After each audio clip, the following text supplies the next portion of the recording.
कहाँ कहाँ क्या ख़तरा मौजूद है, कहाँ सूरत हाल बेहतर हुई है, क्या लोगों की मदद के लिए किया गया है, इस पर बात कर लेते हैं। NDMA के तर्जुमान डॉक्टर तैयब शाह साहब हमारे साथ मौजूद हैं। Thank you so much doctor Tayyab join करने के लिए। सबसे पहले तो ज़रा बता दें कि कौन से वो इलाके हैं जिनमें अभी भी ख़तरा है, क्योंकि ज़ाहिर है जब हम ओवरऑल सिचुएशन की बात करते हैं तो सबसे पहले उन लोगों को या उन इलाकों को मदद की ज़रूरत है जहाँ पे ख़तरा मौजूद है। चूंकि मानसून का 9th स्पेल अभी रवा है और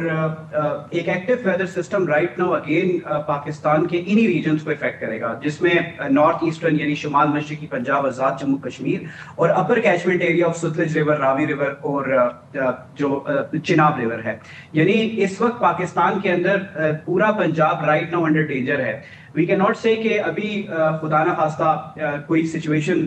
अभी डेवलप हो रही है, लेकिन आने वाले कल और परसों चूंकि ये प्रेडिक्शन है कि अगेन काफी शिद्दत से बारिशें Indian illegally occupied Jammu Kashmir और Indian reason of Himachal Pradesh, Uttarakhand, Haryana और पंजाब में होगी, जिसका इफेक्ट ये होगा कि पाकिस्तान के रिवर फ्लोज रावी, चिनाब और सतलुज में अगेन बढ़ेंगे। लेकिन करंटली अगर बात की जाए कि वो रीजन्स पाकिस्तान के अंदर जो कि अंडर रिस्क हैं, तो चिनाब रिवर की अगर बात की जाए, चूंकि चिनाब रिवर 26 अगस्त से इसके फ्लोज इंक्रीज हुए थे हेड मराला पे, जिसने सियालकोट और गुजरात को इफेक्ट किया। देन मराला से खानकी पे गुजरावाला और खानकी से गुजरावाला के बाद इसने हाफजाबाद, मंडी बाउद्दीन को हेड कादराबाद पे करते हुए राइट नाउ जो चिनाब का फ्लो है, पीक फ्लो, ये इस वक्त ट्रीमू के मकाम पर इस वक्त मौजूद है और ट्रीमू के मकाम पर इस वक्त तकरीबन 4.5 लाख क्यूसेक के तकरीबन, जो कि वेरी हाई फ्लड कहलाता है। और ये रीजन जहाँ पे ये रीजन जंग का इलाका है, यानी इस वक्त जो सबसे at danger region with in Punjab Chenab river के लिए है, तो वो जंग रीजन का अहमदपुर, सियाल और इसके साथ साथ जो रीजन 18 हजारी है। जंग रीजन में जब ये पानी इंटर होता है तो इसके साथ झेलम का भी पानी इंटर होता है, लेकिन अल्हम्दुलिल्लाह झेलम के इतना फ्लो इस वक्त है नहीं, तो जंग की बात ये है। आगे ये पानी नीचे आएगा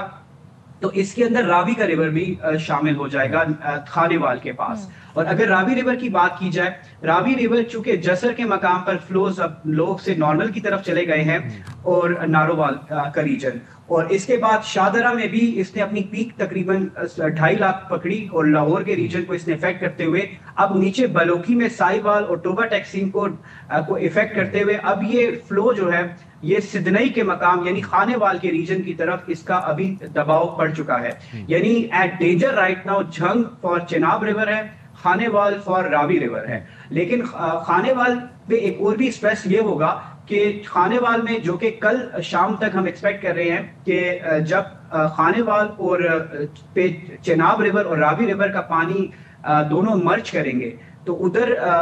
फ्लड का जो दबाव है वो ज्यादा होगा। और इसके साथ साथ अगर सतलुज रिवर की बात की जाए, सतलुज रिवर ने जो कि कसूर पे, गंडा सिंह वाला पे इफेक्ट करते हुए, और अभी भी इफेक्टेड कसूर सबसे ज्यादा इसलिए है कि कसूर एक तरफ से रावी रिवर से इफेक्ट हो रहा है बलोकी के मकाम पर, और दूसरी तरफ से कसूर इफेक्ट हो रहा है सतलुज रिवर पे गंडा सिंह वाला की मकाम पर। यानी एट मोर डेंजर जो है इसका कसूर डिस्ट्रिक्ट है। और कसूर डिस्ट्रिक्ट से नीचे अगर हम आए तो पाकपतन है, बिहाड़ी है और देन बहावल नगर आता है। तो सुलेमान की जो रीजन है जो कि दरियाए सतलुज पे, इस पे इस वक्त दबाव पड़ रहा है और ये आते आते दबाव नीचे हेड इस्लाम पर, बहावल नगर पर आएगा। और देन जब रावी, सतलुज और ब्यास के पानी तीनों इकट्ठे मिलेंगे पंजनद के मकाम पर, तो हम देखेंगे कि बहावलपुर का जो उच्च शरीफ और अहमदपुर ईस्ट है, जो तहसीलें हैं बहावलपुर की, इस पे दरिया का काफी दबाव होगा, क्योंकि 3 दरियाओं जो कि तीनों में हाई फ्लड की सिचुएशन बनी हुई है, वो आगे जाकर एक बात बताइएगा, अभी हमने आज तो खैर दिन का आगाज अभी हुआ है, आज की अगर हम बात करें, आज सैलाबी रेला कहाँ कहाँ से गुजरेगा and in next 24 to 48 hours क्या एंटिसिपेट कर रहे हैं आप लोग, क्या शिद्दत होगी मैक्सिमम सैलाबी रेलों की? आज अभी दोपहर 1 बजे तक हम एक्सपेक्ट कर रहे हैं कि ट्रीमू के मकाम पर सबसे मैक्सिमम फ्लो चिनाब का होगा, जो कि झंग का रीजन है और शरकोट का रीजन है। तो शरकोट डिस्ट्रिक्ट और झंग जो है इस वक्त जो है right now next couple of hours सबसे स्ट्रेस में मौजूद है। और बात की जाए रिवर रावी की, तो रावी में इस वक्त साहिवाल के ऊपर दबाव ज्यादा है, टोबा टैक्सिंग के ऊपर, और आने वाले 24 से 48 घंटों के अंदर ये दबाव खानेवाल डिस्ट्रिक्ट पे होगा। इसके साथ साथ अगले 48 घंटे पंजाब के सेंट्रल रीजन पे अब ज्यादा इस पे स्ट्रेस पड़ेगा, जिसमें मुल्तान, चूंकि मुल्तान एक काफी बड़ा अर्बन सेंटर है, वहां से ये रिवर रावी और चेनाब जब मिलकर एक बड़ा दरिया बनेगा चेनाब, जिसमें रावी का भी पानी शामिल होगा, वो मुल्तान से गुजरेगा, तकरीबन 8 से 8.5 लाख क्यूसेक का रेला उससे गुजरेगा। इसके लिए हमने pre identified areas, breaching sections identify किए हुए हैं कि खुदा न खास्ता अगर मुल्तान पर दबाव ज्यादा पड़ता है तो फ्लड की को हम किस तरीके से रेगुलेट करें। अच्छा, चाहे वो हेड मोहम्मद वाला मुल्तान के नॉर्थ पे हो या हेड शेर शाह मुल्तान के साउथ पे हो। मुल्तान के साथ लोधरा पे भी काफी इफेक्ट होगा, और नीचे मुल्तान से जब ये मिलेगा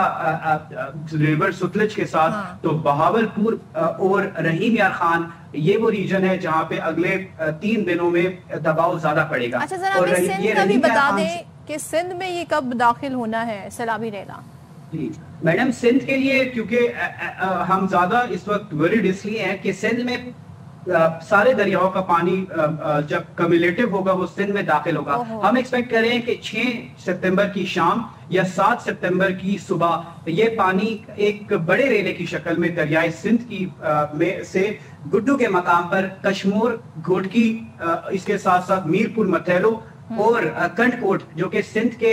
डिस्ट्रिक्ट घोटकी और कश्मोर के बिल्कुल नदरन डिस्ट्रिक्ट्स हैं, इनमें काफी ज्यादा दबाव पड़ेगा। और तकरीबन हम एक्सपेक्ट कर रहे हैं कि 10 लाख क्यूसेक का रेला, ये या 10 लाख से भी खुदा ना खास्ता एक्सीड ना कर जाए। ये रेला डिपेंड करता है कि अभी करंट वेदर कंडीशंस जो बन रही हैं वो ज्यादा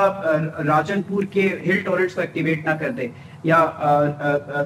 इसके अलावा किरथर रेंज के हिल टोरेंट्स। तो सिंध में ये 6 की सुबह या 6 की शाम या 7 की सुबह पहुंचेगा, और गुड्डू के मकाम पे ये एक काफी दबाव क्रिएट करेगा। और उसके बाद ये सखर बैराज पे, जो कि सखर और नवाब शाह के रीजन, टंडू या टंडू मोहम्मद खान, और उसके बाद ये कोटरी में दाखिल होकर दरियाए सिंध जो है वो अरेबियन सी में शामिल हो जाएगा। चलिए ठीक है, आपने हमें सूरत हाल बताई। Thank you so much doctor Tayyab. और जिस तरीके से आपने हमें प्रॉपर एक एरिया वाइज सिचुएशन बताई, कहाँ से गुजरेगा अगले 24 घंटे और 48 घंटे में, हम देख रहे हैं सेंट्रल पंजाब जो है वो इससे जरा मुतासिर भी होगा काफी ज्यादा।